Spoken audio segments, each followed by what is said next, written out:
কাউকে জোর করে পাহাড়ে উঠিয়ে নিচে নামিয়ে আসবেন না বা সাগরে নিয়ে ছেড়ে দিয়ে আসবেন না। আসসালামু আলাইকুম, সবাই কেমন আছেন? আশা করি সবাই ভালো আছেন। আমিও ভালো আছি। নতুন আরেকটি ভিডিও নিয়ে চলে আসলাম আপনাদের মাঝে। দেখতে পারতেছেন যে আজকে দুপুরে থাকতে আছে কি করলা ভাজি আর ইলিশ মাছ ভুনা। তা নিয়ে আজকের দুপুরের খাওয়া দাওয়া হলো আমাদের।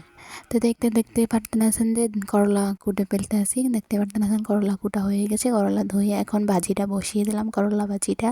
এই তো করলা ভাজিতে এখন লবণ দিয়ে দেবো, যেহেতু আমি করলা ভাজিত কিন্তু আবার হলুদটা খাই না, তার কারণে একটু চামচ একটু হলুদ দেবো, দেখতে যেন সুন্দর একটা লুক আসে। না হলে কিন্তু দেখতে আবার সুন্দর আসে না, তাহলে খেতেও মজা লাগে না। যে জিনিস দেখতে সুন্দর লাগে এই জিনিস খেতেও কিন্তু মজা হয়, তাই না? যে কোনো রান্না দেখতে যতই সুন্দর হোক না কেন, খেতে কিন্তু ততটাই মজা হয়।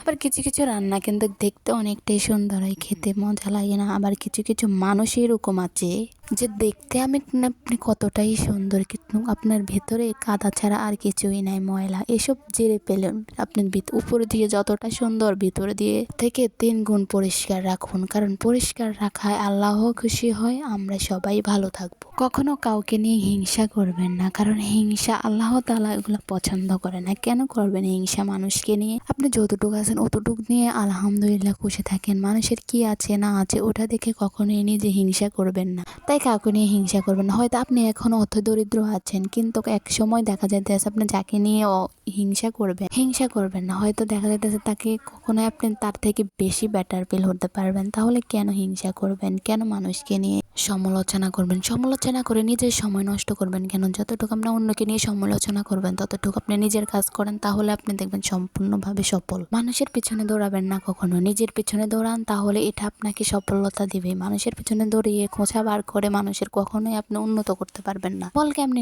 নিজের ক্ষতি করবেন। তার কারণে আমি মনে করি যে কোনো একটা মানুষই আর চাই না আমি যে কারো ক্ষতি করুক। তবে আমি এমন একটা মানুষ, আমি চাই নাই কখনো আমার বিরুদ্ধে আমি কারো ক্ষতি করে থাকি বা কারো ক্ষতি করি, কিন্তু কখনো যদি কাউকে আমি আঘাত দিয়ে থাকি বা আমার কোনো কাজে যদি কেউ আঘাত পেয়ে থাকে, তাহলে আমি সম্পূর্ণভাবে সবার কাছ থেকে ক্ষমা চাই। তবে আমি চাই না যে কেউ কখনো কষ্ট পাক, কারবে না। কিন্তু সবার ক্ষেত্রে আমার একটাই অনুরোধ, কখনো কাউকে নিয়ে হিংসা করবেন না। যে উপরে উঠতে চায় তাকে পারলে উপরে উঠাই দেন, কিন্তু তাকে আপনি উপরে উঠিয়ে আপনি নিজে চলে আসবেন না। সে যাতে একা উঠতে পারবেন, আপনি তাকে জোর করে উঠাবেন, তাহলে কখন তাকে পাহাড় উঠিয়ে ছেড়ে দিয়ে আসবেন না, সাগরের মধ্যখানে নিয়ে ছেড়ে আসবেন না, কারণ সেই মানুষটা কিন্তু আপনার কারণেই গিয়েছে। তাহলে কখনো কাউকে ক্ষতি করবেন না, পারলে উপকার করবেন, আর না পারলে চুপচাপ দাঁড়িয়ে থাকুন।